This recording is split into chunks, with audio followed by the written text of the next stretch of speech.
So as the name suggests, interaction diagram, it means that the diagram which represent any kind of interaction between different entities. Okay, it should represent how different entities in the system, they interact with each other. And as the slide emphasizes, that it shows how objects interact with one another.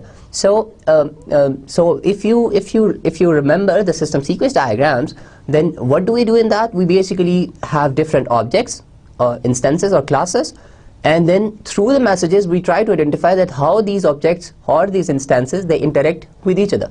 So basically the sequence diagrams, they are an example of interaction diagram.